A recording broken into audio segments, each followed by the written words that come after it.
शलाकया चक्षुरुन्मिलितं येन तस्मै श्रीगुरवे नमः।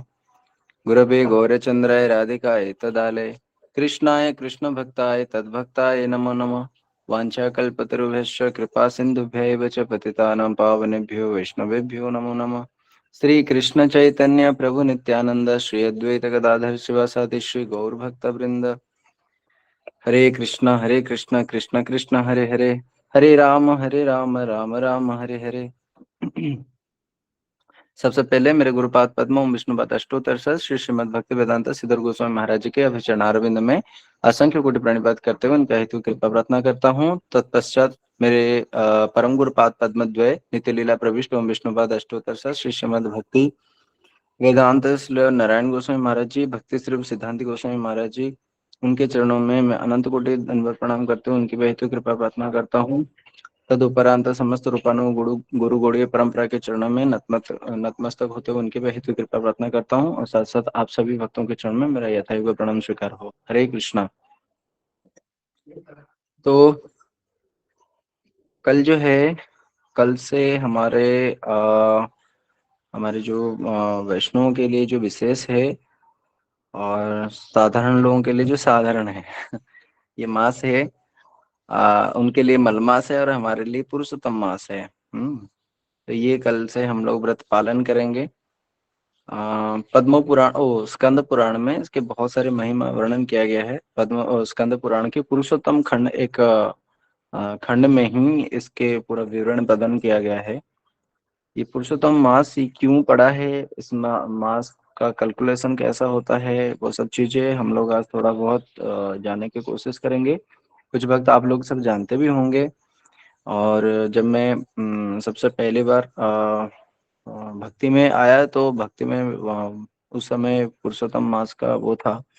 तो मैंने पुरुषोत्तम मास में देखा है कि वैष्णव लोग बहुत भजन साधन कर रहे हैं, बहुत भजन साधन कर रहे हैं। नॉर्मल डे जैसे अलग महीनों में जो करते थे उससे भी अधिक मात्रा में कर रहे हैं।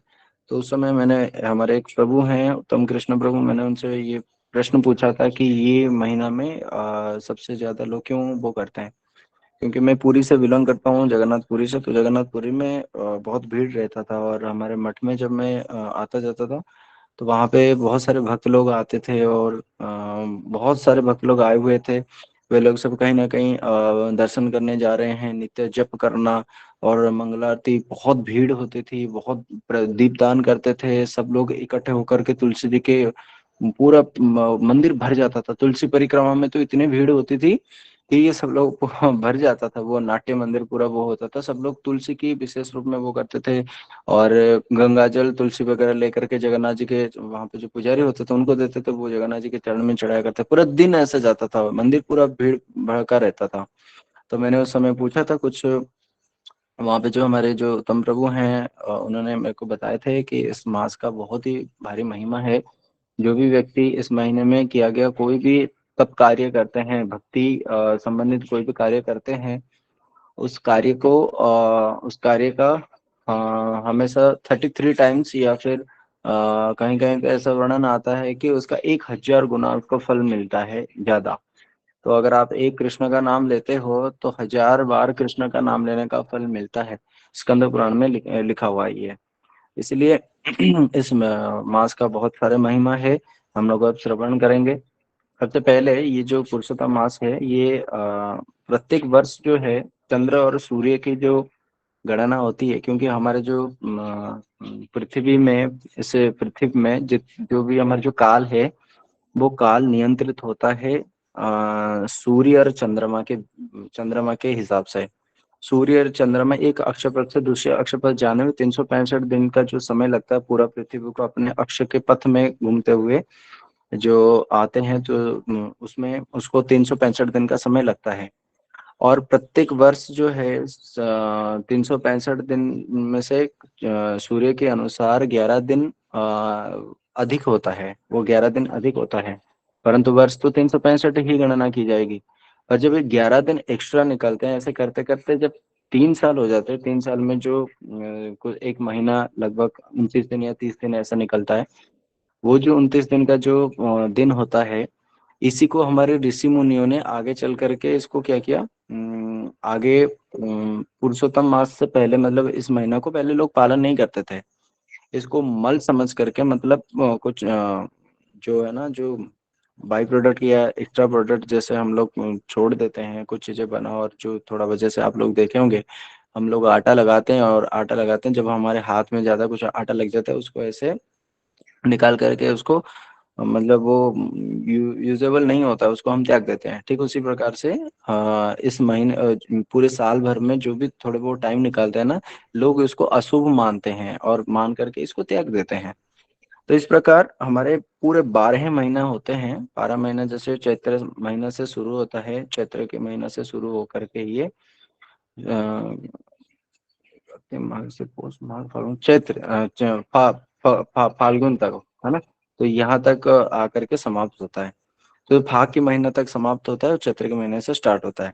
जो विष्णु है, भगवान विष्णु हैं, उनकी जो 4 भुजाएं हैं, उनके जो 4 हाथ हैं, इस 4 हाथ में अलग अलग जो आयुध है, जैसे उनके गदा है, उनके शंख है, उनके पद्म है और चक्र है। ये 4 अलग अलग हाथ में रहते हैं। जैसे अपर राइट हैंड में शंख रहेगा, तो अपर लोअर में गदा रहेगा, तो उसमें उनका नाम कुछ और हो जाता है। अगर जो अपर राइट में शंख है, अब की बार अपर राइट में चक्र है, अब की बार अपर राइट में गदा है, या आपके बार अपर राइट में पद्म है, तो अलग अलग इस प्रकार से उनका ना बिल्कुल उनके जो विष्णु का स्वरूप वो अलग हो जाता है, बदल जाता है। तो इस प्रकार अगर हम अलग अलग करते हैं तो 24 विष्णु का वो होता है, 24 विष्णु रूप धारण करते हैं। और उनमें से जो है ये 12 विष्णु मुख्य रूप में होते हैं, इसलिए ये 12 विष्णु के 12 महीना होता है। इसलिए हमारे जितने 12 महीने होते हैं, इन 12 महीने में 12 विष्णु का नाम है। यानी कि जितने भी महीना है ना, इस सारे के सारे महीना जो है किसके लिए है, भगवान को ही समर्पित है, और भगवान इनके अधिष्ठात्र है। और उसमें भी विशेष रूप में जो है, जैसे सारे विष्णुओं में कृष्ण ही मुख्य हैं, इसीलिए इन कृष्ण में जो जो भी इन 12 महीना का जो भी वो होता है ना, उसको भगवान कृष्ण को समर्पित किया जाता है। इसलिए भगवान कृष्ण जो है ये पुरुषोत्तम है, इसलिए इनका नाम जो महीने का अधिष्ठात्र देवता है, पुरुषोत्तम महीने का अधिष्ठात्र देवता स्वयं भगवान कृष्ण ही है।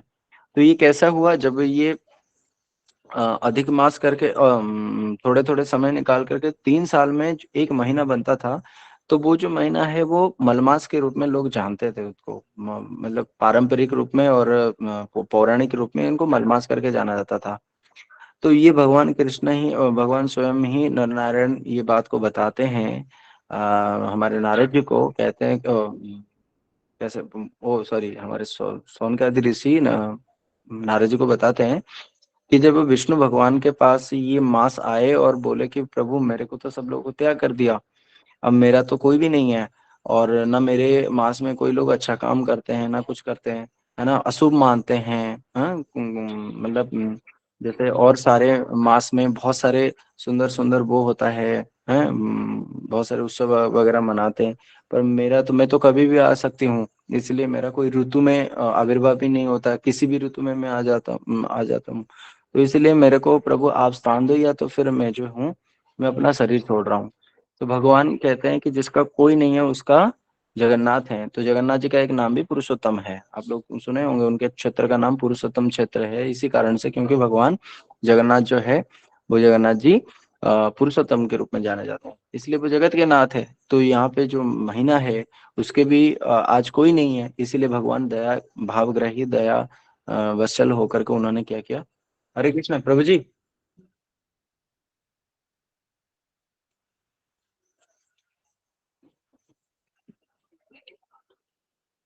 हरे कृष्ण। तो दयावशल होकर के उन्होंने क्या किया, उनको अपने शरण में लिया, और स्वयं वहां पे जो कृष्णा है, इस बात को उन्होंने वो किया, जोर दिया कि देखो अब इस महीने में जो भी कोई अच्छा कार्य करेगा, ये महीना को मैं, ये तुम्हारे को मैं अपना नाम प्रदान कर रहा हूँ। तो स्वयं भगवान ने इनको अपना नाम प्रदान किया, और यहाँ पे उन्होंने बहुत सारे वहाँ पे महिमा बताए कि कैसे इस महीने में जो भी कर्मकांड करेगा, कोई भी यहाँ पे कर्मकांड नहीं करते हैं, इसलिए आप लोगों ने देखा होगा पुरुषोत्तम महीना में मलमास में लगभग लोग बंद कर देते, सब चीजें बंद कर देते हैं। सारे हलवाई लोग खाली बैठे हुए होते हैं। आज के डेट में देखना आप, सारे जितने भी ये शादी वगैरह होती है, ये सब कुछ बंद होता है, चाय वगैरह सब कुछ बंद हो जाता है। आप लोग देखे होंगे घर का काम काज भी नहीं होता है ना। और ये तो अभी तो ये क्या है कि 4 मास के बीच में पड़ा है, 2 श्रावण के उसमें पड़ा है।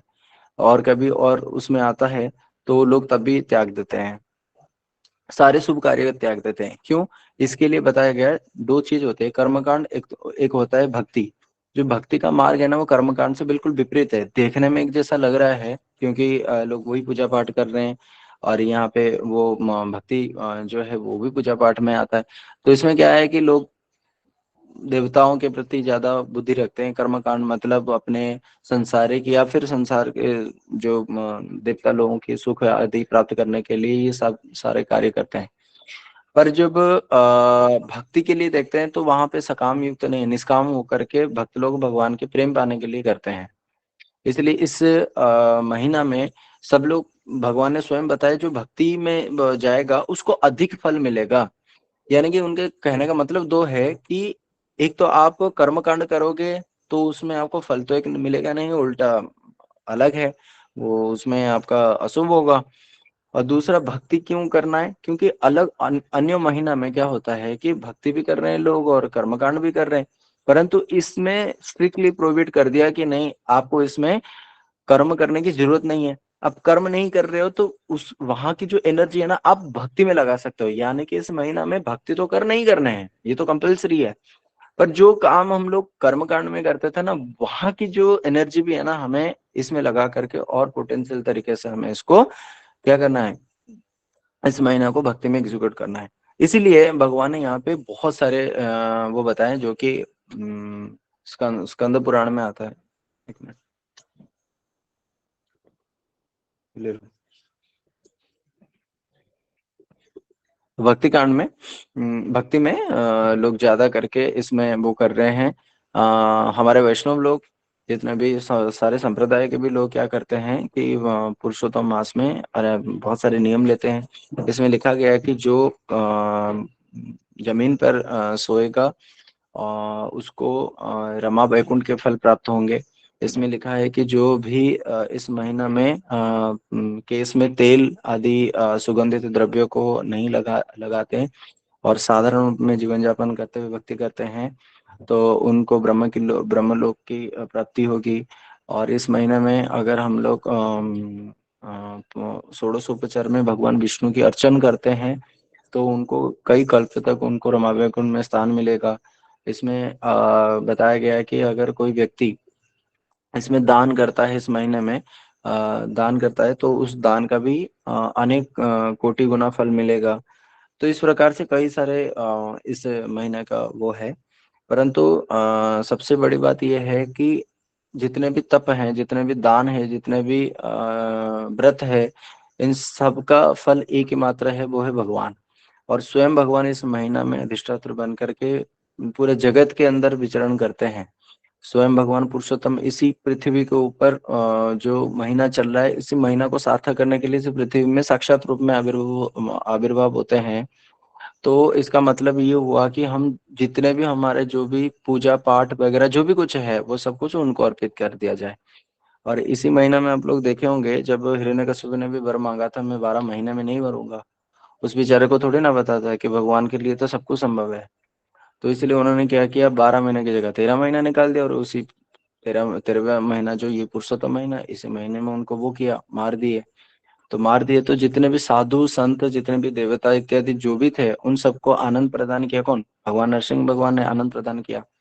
तो इसीलिए स्वयं भगवान पुरुषोत्तम ने इनके बातों को, इस सारी बातों को उन्होंने खूब वहां पे ग्लोरीफाई किया। जो भी व्यक्ति तुम्हारे इस महीने में पूजा पाठ या फिर भगवान का नाम लेगा, उसको बहुत ही ऊंचा फल मिलेगा। और अगर कोई भी व्यक्ति रो रो करके, क्योंकि इसमें भी एक बहुत सुंदर स्टोरी आती है, आप लोग देखे होंगे, एक पुराण में कथा है जो प्रभुपाद जी अपने उसमें आर्टिकल में प्रकाशित किया था। तो उसमें कहते हैं कि एक समय एक परिवार जो कि बहुत वेल्दी परिवार था, उसमें धन संपत्ति की कोई कमी नहीं थी। और पिताजी ने बहुत अच्छा कमा करके बच्चों के लिए अच्छा भविष्य दे करके उनको पूरा सेटल कराया थे। तो जब पिताजी बूढ़े हो गए तो जो बेटे बहू ये सब लोग है ना, उनको उनकी सेवा नहीं करते थे, उनको धिक्कारते थे, उनको नकारते थे। तो एक दिन क्या हुआ कि बहू ने बोला कि देखो, आप है ना, आपके जो पिताजी है ना बहुत डिस्टर्ब करते हैं, हमें यहाँ पे जीने नहीं देते हैं, वो कांसते रहते हैं, उनको बीमारी है। तो इसलिए ना आप इनको क्या करो, पास में जो है एक गौशाला है, गौशाला में आप इनको छोड़ दो। तो उन लोगों ने क्या किया, इनको गौशाला में छोड़ दिया। वहां पे उनको मच्छर खा रहे हैं और खाना नहीं मिल रहा है। और बहू बनाती है, बना करके खाना लेकर के आती है बेटे के सामने। जैसे बेटा चला जाता है अपने काम काज के लिए, तब बहू लेकर के खाना लेकर के आ जाती है। कई दिन तक खाना नहीं मिला। तो महीना, यही महीना चल रहा था। वो जो बूढ़ा व्यक्ति था उसने देखा कि जिंदगी भर मैंने इन लोगों के लिए किया, पर मेरे को क्या मिला, मेरे को तो कुछ भी नहीं मिला। इसलिए उसने खूब रोया, रो रो करके हा पुरुषोत्तम उसके मुंह से ऐसा निकला, हा पुरुषोत्तम। ये जैसे ही निकला, वो समय पुरुषोत्तम महीना का था, और जैसे पुरुषोत्तम का नाम लिया, लेते ही तुरंत भगवान विष्णु प्रकट हुए। और उन्होंने क्या किया, नहीं, एक बालक के रूप में आए भगवान विष्णु, आकर के उनको एक पोटली दी, और पोटली दे करके बोले कि बाबा इसको रख लेना, और रख करके कुछ नहीं करना होगा तुम्हें, केवल इस पोटली में से कुछ जो है मोती माणिक, जो हीरे जवाहरात, जो बहुमूल्य, जो बहुत प्रेशियस जो हमारे स्टोन्स है, उसको तुम केवल उसको लाना और गिनती करना, उसको ऐसे ऐसे एक दो तीन चार करके ऐसे गिन गिन करके उसमें बार बार रखना। तो है ना, उससे क्या होगा कि जो तुम्हारे बहू बेटे हैं ना, ये लोग देखेंगे कि अरे अभी भी पिताजी के पास बहुत पैसा है। तो इसे क्या करेंगे, वो तुम्हें ना अच्छा अच्छा खाना खिलाएंगे, तुम्हें तुम्हारा अच्छा ख्याल रखेंगे, तुम्हें यहाँ पे रहना नहीं पड़ेगा और तुम घर पे ही रहोगे। तो इस प्रकार कह करके वो बालक चले गए।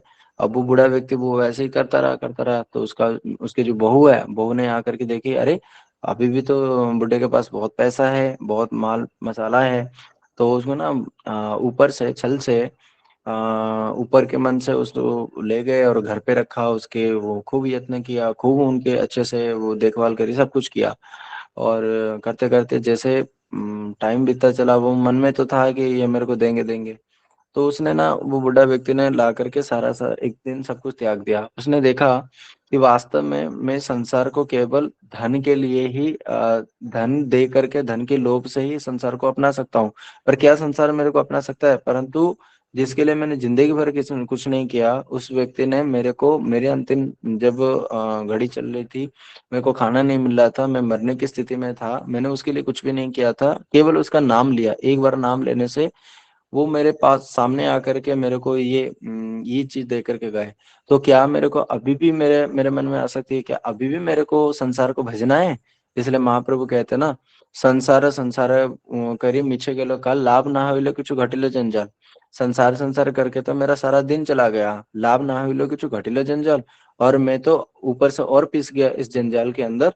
और जो मेरे को आना चाहिए था, जो मेरे को एक एक योनि ऐसा मिला था जिससे मैं लिबरेट हो सकूं, पर मैंने उसका महत्व ही नहीं समझा, और मेरे को ये समय में भी मेरे को वही चिंता हो रही है। इसीलिए उन्होंने खूब रोए। इसलिए कहते हैं ना, एक होता है हम लोग संसार के लिए रो रहे हैं, एक होता है संसार हमारे लिए रो रहा है। इसमें डिफरेंस क्या है? संसार के लिए प्रत्येक व्यक्ति रोता है, और संसार किसके लिए रोता है? संसार किसके लिए रोता है? संसार रोता है भक्तों के लिए। क्योंकि आप देखना जब भक्त चले जाते हैं ना, संसार में जितने भी लोग गए ना, उसके पीछे जितने भी लोग रोए ना, वो किस लिए रोए? वो संसार के लिए नहीं, वो अपने लिए रोए कि वो चले गए, अभी हमें हमें प्यार कौन करेगा, वो चले गए कि हमारे ख्याल कौन रखेगा, वो चले गए तो हमें धन कौन देगा, वो चले गए तो हमें मान कौन देगा। पर भक्त तो हमें किसी जिंदगी भर किसी ने कुछ दिया ही नहीं है।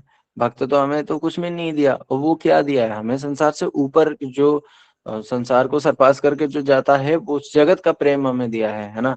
तो जब भी हम कभी रोते हैं भक्तों के लिए, वास्तव में वो रोना रोना होता है। इसीलिए एक संसार अगर कभी किसी के लिए रोया है ना, वो भक्तों के लिए ही रोया है। इसलिए गुरुदेव इसके बारे में बहुत सुंदर कथा सुनाते थे। तो इसलिए जब भी हम संसार के लिए कुछ भी कर रहे हैं ना, तो हमेशा इसको तो या तो कृष्ण के संसार के साथ जोड़ें, या फिर अगर हम संसार के लिए कर रहे हैं तो निरासक्त होकर के करें। अगर हम संसार में रह करके आसक्त होकर के कर रहे हैं, तो किस प्रकार हमारा मोटिव होना चाहिए ये कृष्ण के दासी है, ये कृष्ण के पुत्र है, ये कृष्ण के भाई बंधु है, कृष्ण के माता पिता है, कृष्ण के। जब हम कृष्ण के मान करके चलते हैं तो ये सब कृष्ण के दास हैं। तो कृष्ण के दास के अनुरूप अगर हमारे बुद्धि होगी, एक दिन में, 2 दिन में, 1 साल में, 2 साल में नहीं होगा। इसको बार बार हम अगर अपने क्रियाओं के साथ इम्प्लीमेंट करेंगे, ग्रेजुअली वो चीज हमारे अंदर, वो कॉन्शियसनेस डेवलप होगा, तब एक दिन ऐसे पॉइंट पे आकर के हम खड़े होंगे, तब जाकर के हम उसमें प्रतिष्ठित हो जाएंगे और हम कहेंगे हाँ बाकी में ये चीज है। तब हमारे जो अटैचमेंट है वो मटेरियल नहीं होगा, वो स्पिरिचुअल होगा। तो वो ऐसा क्या संभव है? कहते हैं बिल्कुल संभव है। कैसे? जैसे युधिष्ठिर महाराज जी, जैसे अमरीश महाराज जी, ध्रुव महाराज, प्रहलाद महाराज, ये सब कैसे है? ये इनकी इनकी जो फैमिली होता था, इनकी फैमिली कृष्ण कॉन्शियसनेस वाला फैमिली होता था, इसमें भक्ति वाला वो रहता था। इसलिए एक दूसरे को कभी किसी, आपने देखा होगा, जैसे एक परिवार है शिव जी का, शिव जी के 4 फैमिली में मेंबर्स, 4 मेंबर्स हैं, गणेश, कार्तिक, शिव और पार्वती। जो गणेश जी हैं, गणेश जी का शिव जी का जो वो कौन है, शिव जी के गले में सांप है। आप खुद सोचो, ऐसे ऐसे लोगों के साथ वे लोग रहते हैं जो कि विपरीत स्वभाव के हैं, वो एक दूसरे के साथ रह नहीं सकते हैं। शिव जी के फैमिली में इतने वो है, जैसे शिव जी के गले में सांप है और कार्तिक का वाहन मोर है। मोर तो सांप को खा जाना चाहिए, क्या खाते हैं? नहीं खाते हैं। ऐसे ही माता का जो वाहन है वो है शेर, और शिव जी का वाहन कौन है? वो है क्या, नंदी। तो वो तो उनको खा जाना चाहिए, क्या खाते हैं? नहीं खाते हैं। और गणेश का वाहन कौन है? मूसक। और शिव जी के गले में क्या है? सांप। सांप तो मूसक को खा जाना चाहिए, क्या खाते हैं? नहीं खाते।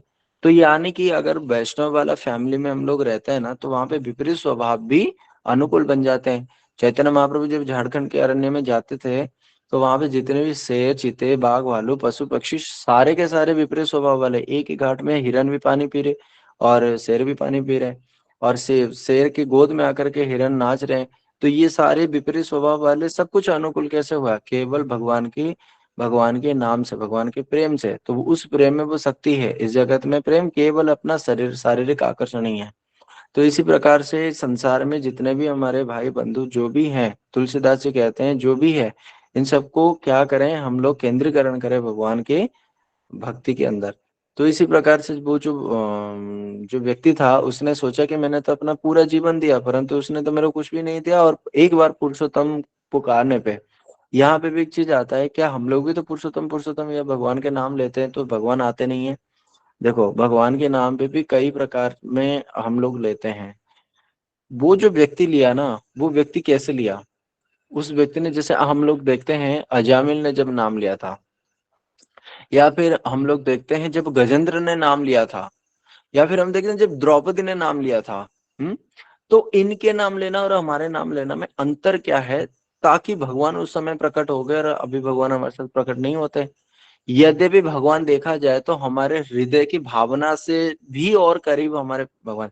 यानी कि देखो, सबसे करीब क्या है? हमारे हृदय की भावना, यानी कि जो हम सोचते हैं उसकी सबसे ज्यादा करीब तो हम ही है ना। हमारा मन हमारे हृदय की भावना के सबसे ज्यादा करीब है। जो हमारे मन में उत्पन्न हुआ तुरंत वो उसको मन जान जाता है नहीं? पर उससे भी करीब अगर कोई है तो अंतर्यामी के रूप में भगवान है। यानी कि हम जो सोचते हैं ना, उससे पहले भी भगवान को पता होता है ना? उससे पहले भी भगवान को पता होता है। यानी कि भगवान हमारे इतने करीब होकर के भी हम आज देखते हैं ना, पूरी दुनिया में अगर हम सोचते हैं ना कि यार हम तो अमेरिका जा सकते हैं, हम तो वहां पे भी, चांद पे भी जा सकते हैं, पर भगवान पता नहीं कब मिलेंगे, कब मिलेंगे, जबकि सबसे ज्यादा करीब तो भगवान ही है। पर फिर भी क्यों नहीं मिल रहे, और इन लोगों को एकदम से मिल गए? तो उसके पीछे रहस्य क्या है? रहस्य ये है कि हम उस समय किस प्रकार भावना में भावित होकर के कर रहे हैं। हमारे गुरु वर्ग बताओ, हमारे गुरु वर्ग हमें क्या देने के लिए आए थे? भगवान के नाम? नहीं। वो भी पहले अगर हम देखें, गुरु वर्ग से पहले भी हमें ही पता था कि हाँ, कलयुग केवल नाम आधारा, और नाम लो और भगवान मिल जाएंगे। परंतु परंतु उस समय गुरु वर्ग ने हमें वो भावनाएं देने के लिए, कृष्ण भावना भावित, वो भगवान के प्रति क्या भावना होनी चाहिए, वो भाव, वो प्रेम की, प्रीत की रीत, वो जो प्रेम का संबंध, उसके अभिदय, उसके प्रयोजन क्या, इस सब चीजों को हमें गुरुदेव ने, गुरुवर्गों ने आकर के दिया है। इसलिए वो भावना से भावित होकर के भगवान के नाम लेना। इसलिए भक्तिविनोद ठाकुर कहते हैं, भक्तिविनोद ठाकुर अपने कीर्तन में कहते हैं, जब हमें नाम लेना होता है ना, तो हम दुनिया से अलग हो जाए। वैसे तो भगवान भगवान के नाम महाप्रभु ने बोला है, किबा शयन, किबा जागरण, किबा भोजन है। अहर्निश चिंता कृष्ण बल बदन है, कब सो रहे हो कब उठ रहे हो जाग रहे हो। अहर्निश, अहर्निश मतलब कंटिन्यूअसली आप बोलते रहो। हाँ, पर कंटिन्यूअसली हम लोग इसलिए नहीं बोल पाते क्योंकि जो नाम लेना है एक साधारण लिप एक्सरसाइज नहीं है। मतलब केवल होठ हिलाना ये तो नहीं है ना। भगवान का नाम लेना क्या है, क्योंकि भगवान का नाम है सतत कृष्ण कीर्तन तो माम नित्यम, जो सब प्रकार से और हर समय ले सके। हर समय हम कैसे लेंगे, हमारे मन में रहेगा तभी नाम लेंगे। और हमारे मन में सबसे ज्यादा जो जो जो भी जो मटेरियल इम्पल्सेस है, जो मटेरियल कंटामिनेशन है, वही हमारे हार्ट में सबसे ज्यादा मोस्ट ऑफ द स्पेस वो लोग ही ऑक्युपाई कर रखे हैं। तो फिर ऐसे में कैसे संभव है कि हम सतत कीर्तन तमाम कर सकते हैं कि कंटिन्यूअसली भगवान का नाम लेंगे? क्या ये संभव है? ये तो संभव ही नहीं है। तो संभव कब होगा, जब हमारे हृदय में केवल कृष्ण ही कृष्ण होंगे, कृष्ण के अब्जप्शन होगा। अभी माया अब्जप्शन में हम है, तो कृष्ण अब्जप्शन जब हो जाएगा तब हमारा पूरा हृदय जब भर जाएगा ना इससे, तो हमारे हृदय से एक ही भावना होगा, कृष्ण कृष्ण कृष्ण। तो अब तो हम उसमें है नहीं। इसीलिए वो चीज को कराने के लिए, वो चीज को देने के लिए शास्त्रों के माध्यम से, साधु अपने व्यवहार के माध्यम से, पहले साधु अपने व्यवहार से जोड़ता है।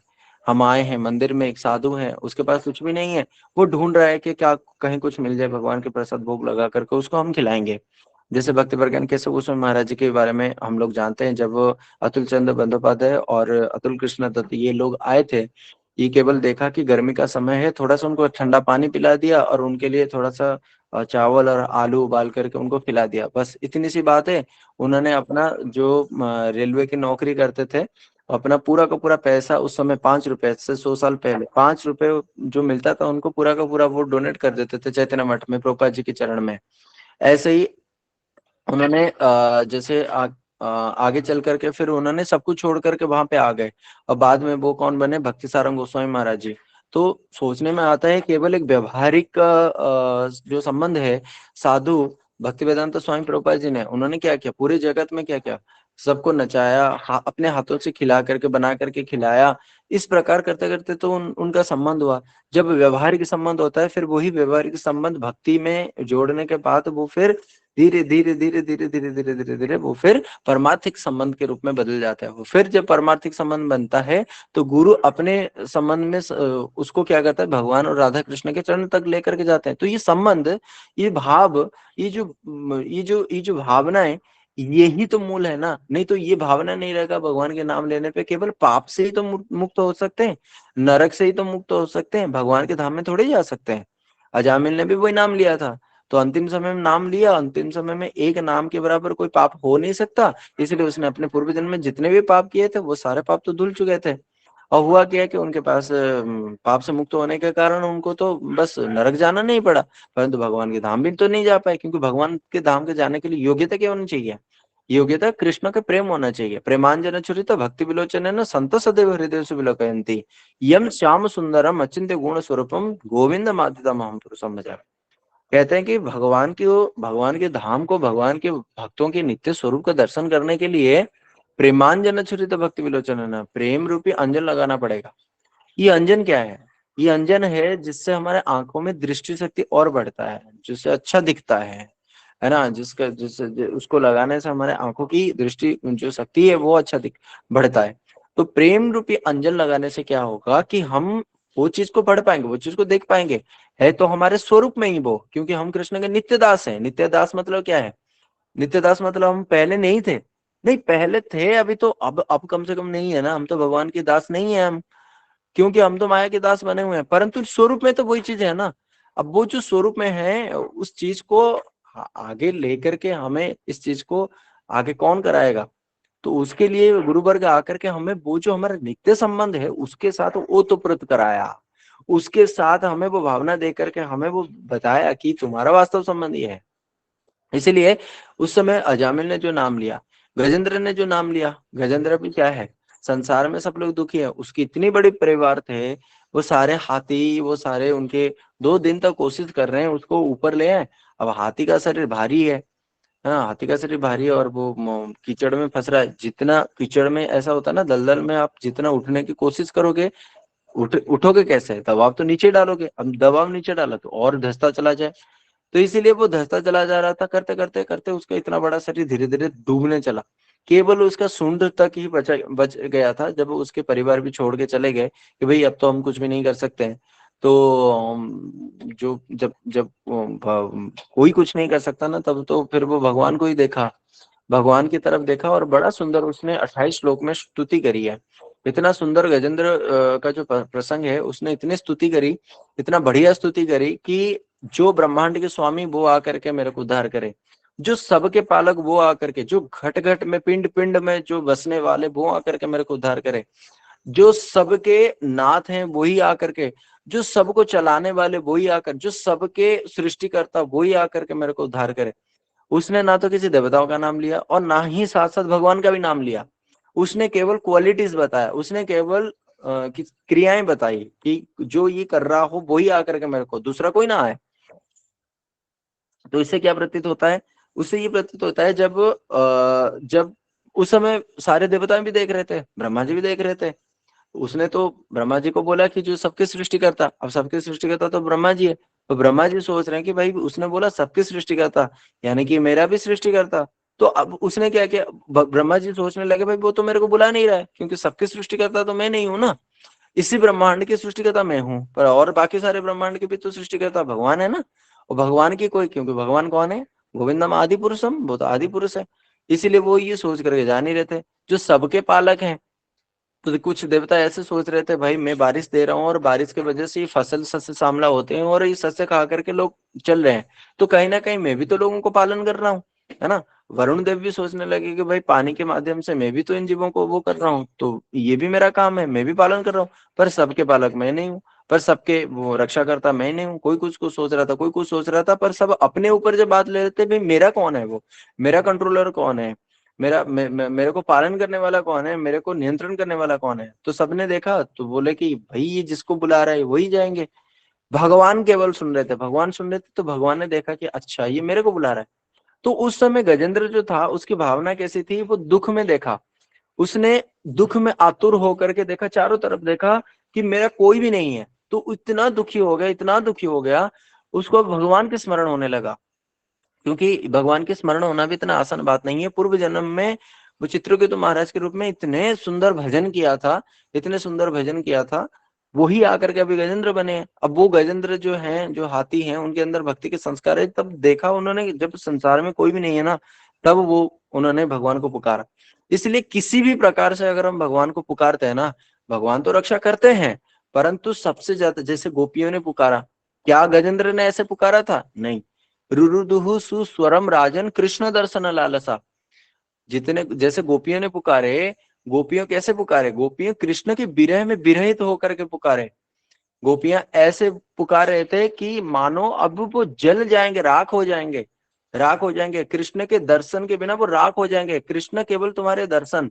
तो कृष्ण दर्शन लालसा, कृष्ण के दर्शन के लिए वो रो रहे थे। क्या उनका दर्शन के जो लेवल है गजेंद्र का, वो लेवल है? द्रौपदी ने पुकारी, द्रौपदी भी किस लिए पुकारी? द्रौपदी ने, उनके अंदर तो भगवान के प्रति प्रेम था, परंतु अपने पर आई विपत्ति लाज बचाने के लिए उन्होंने क्या भगवान को पुकारा? क्या गोपियों के साथ उनका तुलना है, या गजेंद्र के साथ उनका है, या फिर इन सब का अजामिल के साथ कोई संबंध है? क्योंकि अजामिल तो भगवान को पुकारा ही नहीं था, भगवान की महिमा तो उसको पता ही नहीं था, उसने तो अपने बेटे को पुकारा। तो क्या ये सब एक जैसे हैं? तो इसी प्रकार से उस बूढ़े व्यक्ति ने जब हा पुरुषोत्तम करके पुकारा, तो उस समय उसने भगवान को तो पुकारा है, हा पुरुषोत्तम तो बोला है, परंतु उसके अंदर इतना भक्ति नहीं था। पर अब जब उसने देखा कि अब तो भगवान मेरे को वंचना कर रहे हैं, ये सोने दिखा दिखा करके अपने बहू से मैं खाना खा रहा हूँ, मेरे को सेवा कर रहे हैं, परंतु एक दिन जब इसको प्राप्त हो जाएगा उसके बाद तो ये मेरे को छोड़ करके मेरे को त्याग देंगे। वो समय है 1 साल बाद भी हो सकता है, वो समय 1 मिनट के बाद भी हो सकता है। इसलिए वो समझ गया। और लगभग ऐसे ही भक्त होते हैं, संसार से जब ठोकर मिलता है ना, तब वो भक्ति में आते हैं। जैसे मैंने सुना है हमारे मठ में ना कई ऐसे भक्त लोग हैं जो कि अपने पत्नी से परेशान, अपने बच्चों से परेशान होकर के सब कुछ छोड़ छाड़ करके आ गए। तो उनमें से कुछ लोग घर भी चले गए। क्यों? उनके जो इस सांसारिक जो उनकी आसक्ति बहुत अधिक मात्रा में था, इसलिए वो वापस चले गए। अब उनको पता है मेरे को वहां पे ठोकर भी पड़ेगा, फिर भी वो चले जाते हैं। पर इस समय क्या है कि जो कुछ लोग रह गए, उनके ऊपर कहीं ना कहीं धाम की, नाम की, वैष्णवों की, भगवान की, इन सब की कृपा होने लग जाती है। तो वो जो व्यक्ति था केवल एकमात्र पुरुषोत्तम महीना में भगवान कृष्ण कृष्ण का नाम लिया, फिर उसको वहां पे संसारिक लाभ में मिला, और संसारिक लाभ भोगते भोगते भोगते भोगते उसको परमार्थिक लाभ मिला। फिर वो व्यक्ति ने सब कुछ छोड़ा, जो पहले छोड़ना नहीं चाह रहा था। अब उससे वो संसार छूटा, और फिर जाकर भगवान की तपस्या करके फिर वो भगवान के धाम को चला गया। ये सब हुआ इसी महीने को केवल अनजाने में पालन करने की वजह से। प्रहलाद महाराज जी कैसे प्रहलाद महाराज बने थे? जब उनके घर में लड़ाई हो गई और वो घर छोड़ करके मंदिर में आ गए, और वो परेशान होकर के नरसिंह चतुर्दशी के दिन रात को नरसिंह मंदिर में विश्राम किया। इससे नरसिंह भगवान के इतने प्रिय बन गए वो, कि नरसिंह भगवान स्वयं अपने हाथ में बिठा करके उनको चाट रहे हैं, उनको प्यार कर रहे हैं, उनको चूम रहे हैं। और ये बात भी ये इसको रख दो ना, कोई दिक्कत नहीं, कल डालना। और उस उनको वात्सल्य प्रदान करते हुए नरसिंह भगवान के मन में भी ये हुआ कि काश मेरे को भी लोग इस प्रकार वात्सल्य प्रेम करते हैं। सोचो, एक व्यक्ति की केवल अनजाने में, अनजाने में उनके वो हुआ, वो घर छोड़ करके आए, तो वो प्रहलाद बन करके आए, और प्रहलाद के लिए भगवान ने सारे नियमों को तोड़ा है।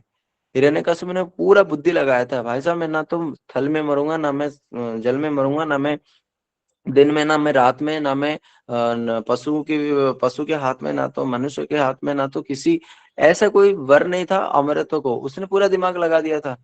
वो भगवान ने सारे चीजें उसके, भगवान तो भगवान है, क्योंकि हमारी बुद्धि जहां तक हो सकती है उसके आगे भगवान की बुद्धि शुरू होती है। भगवान और बुद्धि देने वाले भी कौन? ददामी बुद्धि योगम तम ये ना माम को जानते थे, है ना। देने वाले तो भगवान ही बुद्धि है। तो वो जितने आगे चल रहा था ना, वो सोच रहा था कि मेरे आगे तो कोई हो ही नहीं सकता, क्योंकि पूरा का पूरा मैं बांध दूंगा, आए तो कौन आ रहा है। तो ना तो भगवान ना नर बन करके आए, ना सिंह बन करके आए, और बने दोनों ही गए। तो इस प्रकार से एक महीना में, ऐसे महीना में, इसी महीना में उनको उद्धार किया, और सारे साधु संत सब लोगों को वो किया। और भक्त प्रहलाद को जो वर प्रदान किया था वो तो इसी महीना में प्रदान किया था। तो अगर देखा जाए तो केवल अनजान मात्र में, अनजाने में अगर एक बार हम भगवान के नाम किसी एक विशेष उसमें लेते हैं तो उसमें भगवान प्रकट हो सकते हैं। तो इसका मतलब क्या हुआ फिर? यानी कि हम लोग जो प्रीति पूर्वक भगवान के नाम लेंगे, महिमा को जान करके नाम लेंगे, तो उसमें कितना फल मिलेगा हमें, है ना। अरे शुभम प्रभु, शुभम प्रभु, आपका डाटा खत्म हो गया यार।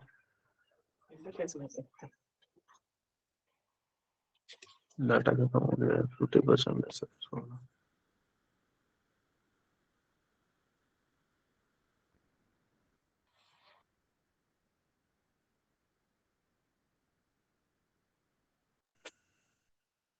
हरे कृष्णा।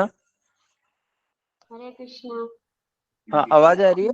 हाँ आ रही है प्रभु जी, आ रही है आपको? एक्चुअली क्या है ना, यहाँ पे थोड़ा वो लाइट वाइट का चक्कर है। अभी लाइट कट गई तो थोड़ा इस वजह से डिस्टरबेंस है।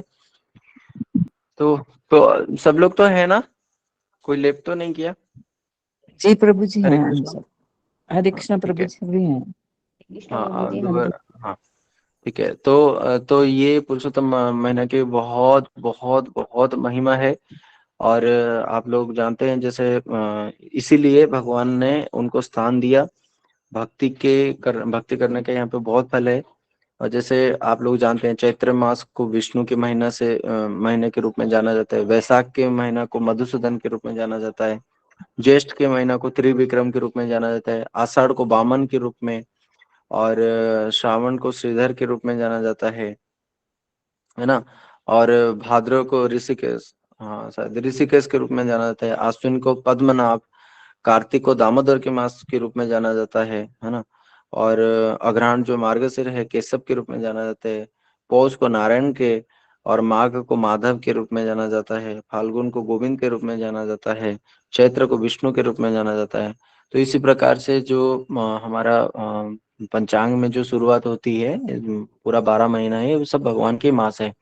परंतु जैसे सभी भगवान के अवतारों में से कृष्ण ही श्रेष्ठ हैं, उसी प्रकार से इन सारे महीनों में जो पुरुषोत्तम मास है वो स्वयं भगवान कृष्ण ही है।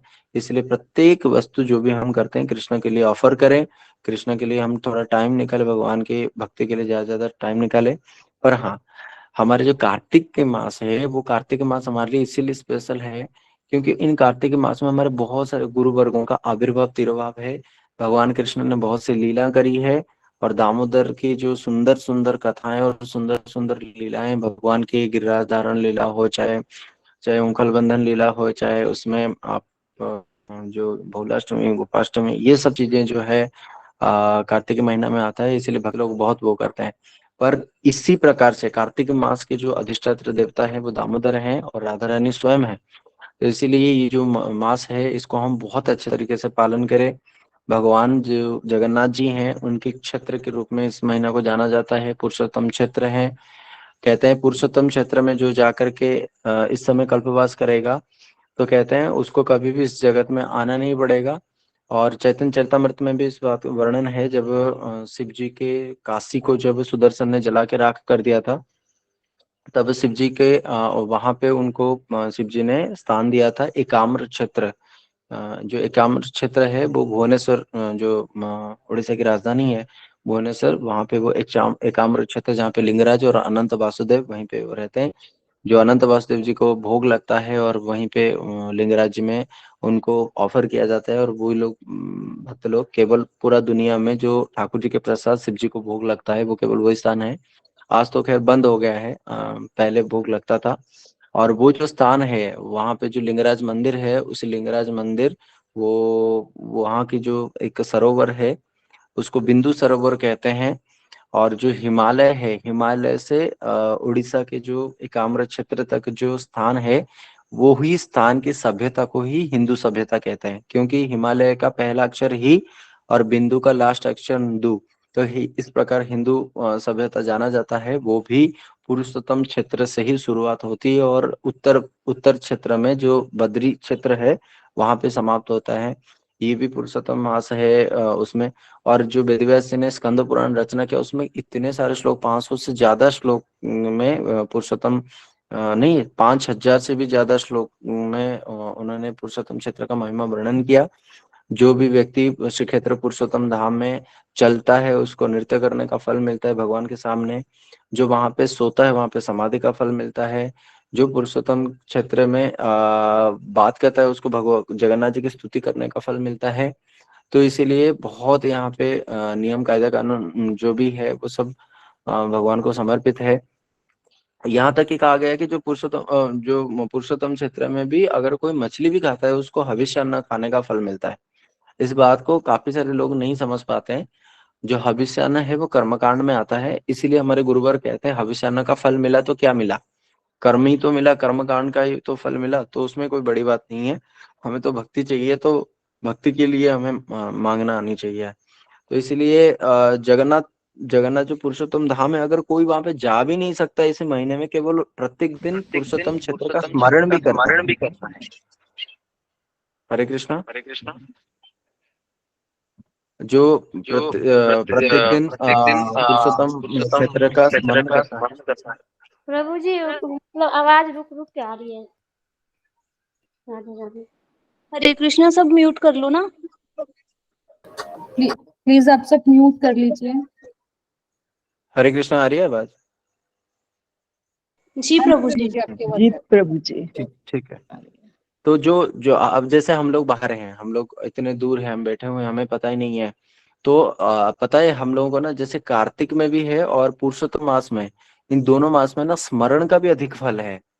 ये भी स्कंद पुराण में एक खंड में एक अध्याय के बाद लिखा है कि जो भी स्मरण करेगा जगन्नाथ जी को, जगन्नाथ जी के धाम को जो भी स्मरण करेगा, और श्री क्षेत्र जो शंख क्षेत्र का जो परिक्रमा करेगा केवल स्मरण से ही, तो कहते हैं उस व्यक्ति, वो व्यक्ति जीवन में आगे चल करके भी जितने पाप करेंगे ना, वो सब कुछ भगवान जगन्नाथ जी को लगेगा। वो व्यक्ति के पाप नहीं होगा, वो सब, वो भी जो भी कुछ पाप करेगा ना वो सब जगन्नाथ जी का होगा। परंतु सारे बात का कंक्लूजन ये है कि हम पाप ना करें, है ना। ये सारे जितने भी हमें ये महिमाएं बताए जा रहे हैं कि हम लोग पाप ना करें, कि और हम भगवान की धाम की जो महिमा है ना उसको हम रियलाइज करें कि यार ये कितने दयालु हैं। तो इसलिए हमारे को उद्धार करने के लिए भगवान ने क्या ऐसा नहीं छोड़ा, सब कुछ वो कर दिया। यहाँ तक कि अगर इस महीने में कोई व्यक्ति प्राण भी त्यागता है ना, अगर कोई व्यक्ति प्राण त्यागता है, पापी से भी पापी, दुराचारी से भी दुराचारी क्यों ना हो, वो भगवान की धाम को ही जाएगा, सीधा भगवान के धाम को जाएगा। इस महीने की इतनी महिमा है कि कोई भी नहीं वर्णन कर सकता, इसको स्वयं भगवान भी वर्णन नहीं कर सकते। और तो क्या कहे, जो भगवान स्वयं वर्णन नहीं कर पाते इस धाम को, इस मास की महीना को, तो हम ही क्या वर्णन कर सकते हैं। आज 1 घंटे के लिए आप लोगों ने वो रखा, क्या ही वर्णन कर सकते हैं हम लोग, कुछ भी नहीं वर्णन कर सकते हैं। वास्तविकता तो यही है, हम तो छोटा से छोटा भी भगवान की महिमा को वर्णन नहीं कर सकते। तो इतना महिमा है। और 1 महीना कम से कम अगर हम वो करते हैं। एक बार मैं गोवर्धन परिक्रमा कर रहा था पुरुषोत्तम के मास में, तो मेरे को एक बाबा मिले थे, वो ये कह रहे थे कि ये जो पुरुषोत्तम मास है ना, इसी पुरुषोत्तम मास में मैं अपना घर छोड़ करके आया था यहाँ पे चोरी करने के लिए। वो मेरे को बोले थे मैं आया था यहाँ पे चोरी करने के लिए, और मैंने उस समय चोरी किया।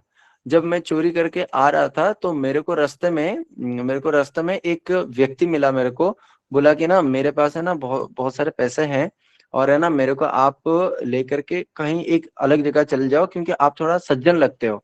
तो मैं अभी इस समय ना बहुत ज्यादा इनसिक्योर फील कर रहा हूँ, मेरे को अलग जगह लेके चल जाते हो। तो उस समय वो बाबा कह रहे थे कि मेरे पास भी कुछ पैसे थे, और मैंने देखा मैं तो चोरी करने के लिए आया हूँ, और इसके पास भी पैसा है, तो ना मैं एक काम करता हूँ, मैं इसको लूटता हूँ। तो लूटने के लिए मैंने क्या किया, उसको ना मैं जिस दिशा की ओर जा रहा था ना, मैंने मुड़ा। तो वो मुड़ करके मैं कम से कम उसी दिशा में मैं 30 किलोमीटर तक आगे गया। और आगे गया, मेरे को उस समय अंधकार था, मेरे को पता नहीं चला। तो वो व्यक्ति है ना मेरे को सारा पैसा दिया, बोला कि इस पैसे को ले लो और मेरे को ना कहीं पे छुपा दो, मेरे पीछे जो लोग हैं, वो लोग पड़े पड़े हुए हैं, मेरे को छुपा दो। तो वो बाबा कह रहे थे मैंने वो सारा पैसा ला करके एक पत्थर के नीचे रख दिया, और पत्थर के नीचे रख करके मैंने वहां पे कपड़ा डाल करके पूरा रात मैं वहां पे बैठा रहा। और क्योंकि मैं डर रहा था, मैं बहुत डरा हुआ था, क्योंकि वो मेरे को बहुत डरा दिया था। वो व्यक्ति सुबेरे होते ही देखा कि वो तो कहाँ चला गया है, और मैं वहां पे बैठा हुआ, और पैसे वैसे सारे थे। और मैंने देखा वो जो पत्थर के नीचे रखा था, तो मैंने उसको देखा, चारों तरफ जंगल ही जंगल थे, और जंगल ही जंगल थे। ऊपर मैंने देखा वो ये क्या है, बाहर की तरफ देखा, ये सारे लोग परिक्रमा कर रहे हैं, मतलब जो लोग चल रहे हैं। तो फिर मेरे को बाद में पता चला, अरे वो तो गिरिराज जी थे। तो वो गिरिराज जी की परिक्रमा करते करते ही मेरे को ये बात सुनाए थे। फिर उसमें मैंने देखा कि अरे, फिर मेरा मन ऑटोमेटिक बदलता चला गया, और उस दिन मैंने वो पैसा को वहां से उठाया ही नहीं। और वो स्थान भी मेरे को याद है, उन्होंने मेरे को बताए थे, वो आगे वो पुछरी की तरफ, जहाँ पे श्रीनाथ जी हैं उस तरफ उन्होंने मेरे को बताए थे, क्योंकि काफी समय तक मैं परिक्रमा करते करते उनके साथ चल रहा था। तो उन्होंने मेरे को ये अपना बात उन्होंने वो किया था कि देखो मैं तो चोरी करने के लिए आया था, और गिरिराज जी मेरे को, मैं तो कहाँ ही जा रहा था, गिरिराज जी मेरे को वहां से खींच के लेकर के आए, और सारे पापों को अपने चरण में लिया, और मेरे को अपनी भक्ति प्रदान करके, देखो ये तो मेरे मेरे अपना ही एक्सपीरियंस है, पुराण की बात है तो बहुत दूर की बात है। तो सोचो, अगर कोई व्यक्ति ऐसे कहते हैं ना, जो जो जगन्नाथ जी के सामने जाता है, एक है ना व्यक्ति चोरी करने के लिए भी अगर जाता है ना, भगवान कहते हैं उसका भी सारा का सारा पाप मेरा है, और उसको मैं अपना धाम देता हूँ। सोचो, इससे दयालु कौन हो सकता है, इससे दयालु कौन हो सकता है। इसलिए इस महीने का बहुत महिमा है। कुछ लोगों का मानना यह है कि चतुर्मास में जो चीजें बंद है, क्या इस महीने में खाई, उसमें भी थोड़ा कुछ ऐसा है। देखो, जैसे चतुर्मास से पहले अगर आषाढ़ में या उससे पहले पड़ता है, तो उसमें तो विशेष करके इसमें ज्यादा कुछ नियम नहीं होते। पर हमारे गुरु वर्गों ने पालन किया है। चतुर्मास में जो चीजें नहीं खाते, कुछ कॉमन चीजें जो चारों महीना नहीं खाते, कुछ ऐसे चीजें जो हर अलग अलग महीने में नहीं खाते हैं। जैसे पहले के महीने में हम लोग पत्तेदार चीजें नहीं खाते, और प्लस 4 महीने में कुछ कॉमन चीजें जैसे लोबिया, सोयाबीन, सेम, बैंगन, लौकी, टमाटर, ये सब चीजें नहीं खाते हैं। कहीं कहीं टमाटर खाते हैं, खा सकते हैं, ये चीजें कॉमन रूप में नहीं खाते हैं। और जो स्पेशली 1 महीने में जो छोड़े जाते हैं, तो पहले महीने में जैसे ये छोड़ा, दूसरे तीसरे चौथे महीने में अलग अलग चीजें हैं। तो इस प्रकार से नियम होते हैं 4 महीने में, क्योंकि ये जो व्रत है चारों महीने के अंदर आता है। ये जो हमारे श्रावण की शुक्ल और कृष्ण पक्ष को टच किया हुआ है, भादव तक, तो इसलिए 4 महीने के अंतर्गत आता है, इसीलिए हम लोग ये सब चीजें नहीं खाएंगे। अभी हमारे जो एक माता जी ने मेरे को प्रश्न किया था कि प्रभु जी, इसमें लोग कहते हैं कि इसमें इतना कुछ वो नहीं है, केवल भजन कीर्तन का ज्यादा जोर देना पड़ता है। देखो, भजन कीर्तन के लिए ही सब चीजें बनाया गया है। अगर हम इन चीजों को पालन नहीं करेंगे, भजन कीर्तन भी हम ज्यादा से ज्यादा नहीं कर पाएंगे। अब बताओ ना, हमारे प्रभुपाद जी ने सब चीजों को पालन करके क्यों दिखाया? श्रुति स्मृति पुराण आदि पंचरात्रि विधिम बिना नो अगर हम श्रुति स्मृति पुराण को ना मान करके भक्ति को करेंगे ना, उत्पात एव ही कल्पते, वो सब उत्पात ही होगा, वो सब उत्पाती होगा। और फिर बाद में भी हम सब कुछ छोड़ छाड़ देंगे और फिर कहेंगे कि अरे हम अपने मन में जो भी आएगा हम वैसे ही मनमानी करके भजन करेंगे। श्रद्धा अपना श्रद्धा है, अपना श्रद्धा है। तो हमारे उड़िया में एक बात कहते हैं, गाड़िया गंगा, मतलब जो सब लोग जहाँ पे जा करके शौच क्रिया करते हैं वो भी गंगा है। अपना अपना अगर मन सात्विक है, मन सात्विक होगा कैसे? आहार सत्वम नहीं सत्व शुद्धिम, आहार शुद्धिम सत्व शुद्धिम, आहार ही शुद्ध होगा तभी तो हमारे जो सत्व है, हमारे जो सत्व गुण है वो शुद्ध होगा ना। तो इसीलिए जो नियम बनाया गया है, कम से कम 1 महीना ये, और दूसरा दामोदर का जो कार्तिक का महीना, वो हम लोग जो जो चीजें छोड़ने के वो है, हमारे विशाखा दीदी आप लोगों को इसमें ग्रुप में डाल देंगे, हमारे पंजिका में वो सब चीजें लिखा हुआ है। और अब की बार 23-24 वाले पंजिका में, पंचांग में भी हमारे पुरुषोत्तम मास में क्या क्या छोड़ा है, क्या छोड़ना चाहिए नहीं छोड़ना चाहिए, वो भी लिखा हुआ है। जैसे चतुर्मास में मैं आपको बता देता हूँ क्या क्या चारों महीने में छोड़ना है। पहला, सोयाबीन, राजमा, लोबिया, उड़द के दाल, ये सस्य में हो गए। और सब्जियों में बैंगन, टमाटर, घिया, सेम, फली, बीन्स, ये चीजें छोड़ने हैं। और साथ ही साथ ये जो पहला महीना चल रहा था, इसमें हमें पत्ते छोड़ने हैं, पत्तेदार, जैसे पालक हो गया, सरसों हो गया, मेथी हो गया आपका, जैसे और भी चने के साथ जितने भी हम साग और वो खा रहे हैं, इसको छोड़ना है, ठीक है। तो ऐसे ही अगले महीने में जो है दूध है, दूध है ना या दही है? अरे कृष्णा, किससे पता है? मैं थोड़ा दूध दही में कंफ्यूज हो रहा हूँ, किससे पता है? नहीं प्रभु। दही। हरे कृष्णा। हाँ जी। हाँ दही है, दही है। हेलो, दही है ना? जी हेलो हेलो, प्रभु जी। जी माइक्रोफोन प्रभु जी टेस्टिंग, हेलो दही हेलो। प्रभु है। जी। दही है ना? हाँ प्रभु जी दही है। हाँ ठीक है। कंफर्म है ना? कंफर्म बताओ, मैं नहीं तो मेरे कंफ्यूज हो हाँ जाएंगे हाँ सब लोग। कंफर्म दही है हाँ मेरे ठीक है, ठीक। हिसाब से। हाँ तो दही है, तो दही नहीं खाने, पर हाँ कड़ी खा सकते हो छाछ पी सकते हो, डायरेक्ट दही नहीं खाना, ठीक है। और तीसरे महीने में दूध है। और दूध में क्या है कि जैसे दूध की मिठाई वगैरह भी खा सकते हो, पर डायरेक्ट दूध नहीं पीते। उसमें जैसे कुछ लोग ऐसे भी करते हैं कि हल्दी वगैरह डाल देते हैं। देखो इसका महिमा है, अगर हम नहीं करते हैं ना, भजन साधन नहीं भी करते हैं और केवल ये करते हैं, इसका भी अलग फल मिलेगा। पर हम लोग इसके साथ भक्ति को भी पालन करते रहे, वो ज्यादा बेटर है। पर हाँ, अगर हमें भक्ति के लिए कोई चीज रोक रहा है, मान लो हमारा शरीर काम नहीं कर रहा है, हम दही नहीं पी पा रहे, नहीं, भजन साधन करो, दही ले लो या दूध ले लो, इस प्रकार से हो सकता है। और चौथे महीने में जैसे सरसों, सरसों के साग, राई, सरसों का तेल, ये सब चीजें नहीं खाते हैं, टमाटर वगैरह नहीं खाते हैं, और ये सब छोड़ना होता है। तो ठीक उसी चारों महीने में ये सब चीजें छोड़ना है, और हर अलग अलग महीने में ये सब चीज छोड़ करके हम चातुर्मास्य व्रत को पालन करेंगे। इसमें इस बारी तो भगवान की बहुत असीम कृपा है कि हमारे बीच में पुरुषोत्तम मास भी आ गया है। तो सब लोगों को मेरे को लग रहा है समझ में आ गया होगा। बाकी सबसे ज्यादा भजन साधन करे भाई, एक कृष्ण नाम लेने से 1000 कृष्ण नाम का फल मिल रहा है, तो व्यक्ति तो छोड़ना नहीं चाहिए। क्योंकि हमें पता है, एक बार हमारे गुरुदेव बता रहे थे, जितने ग्रहण का समय होता है ना, जो एक्लिप्स का समय होता है, उसमें क्या कहते हैं, लोग तीर्थों में जाते हैं, कल्पवास करते हैं, और जो भी सिद्धियां वगैरह प्राप्त करनी होते हैं, जैसे बहुत सारे ऐसे लोग हैं। एक बार वृंदावन में मैंने मिला था, एक मेरे को चिकन पॉक्स हुआ था, तो मेरे को दवाई ले रहा था, मेरे को ठीक नहीं हो रहा था, तो किसी ने मेरे को बोला कि वहां पे एक बाबा रहते हैं, तो वहां पे चले जाओ, वो थोड़ा वो कर देते हैं ना, वो झाड़ झूड़ कर देते हैं, तो वो उससे ठीक हो जाता है। तो मैं उनके पास गया, तो उनका एक हाथ नहीं था, तो मैं उनको पूछा, मैंने कहा बाबा आपका ये हाथ नहीं है, अब क्यों नहीं है? तो उन्होंने बोला कि ये जो है ना, और जब उन्होंने मेरे को झाड़ दिया ना, तो अगला ही क्षण मेरे को इतना अच्छा लगा, और मेरा ठीक भी हो गया, मेरा वो सब हल्का होने लगा, जो जो उसमें बबल्स हो जाते हैं हमारे पूरा बॉडी में जो फैल जाते हैं, वो सब कुछ ठीक होने लग गया। फिर जब मैं वापस उनके पास गया और मैंने उनको पूछा, मैंने कहा ये कैसे संभव हुआ? 3 दिन तक तो मैं बिल्कुल बहुत परेशान था, तो ये कैसे हुआ? तो उन्होंने बोला उन्होंने बोला कि देखो इसके लिए ना मैं ग्रहण के समय में ना मैं अपना ये हाथ काटा था और ये हाथ काट के मैं ये सिद्धि प्राप्त किया था। तो ग्रहण के समय कितना वो मिलता है, समझ रहे हो? तो ग्रहण के समय में इसलिए हम ज्यादा से ज्यादा नाम करते हैं।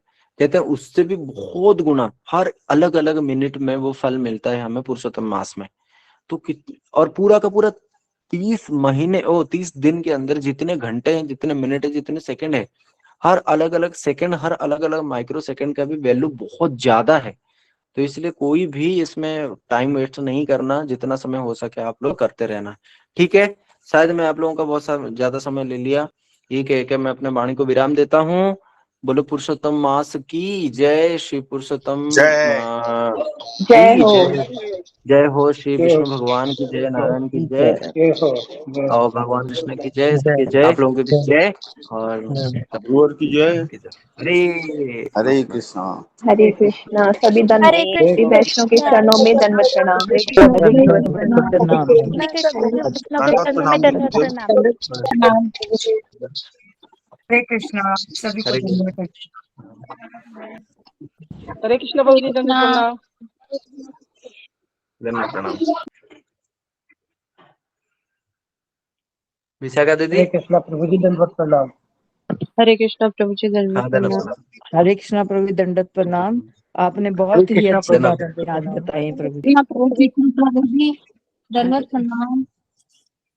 हाँ, काफी दिन हो गए ना, मैं वो भक्ति संपुट और प्रोपद लीलामृत में मैं क्लास भी नहीं दे पा रहा था। तो काफी दिन बाद मैं आप लोगों से मिला, तो अच्छा लग रहा है।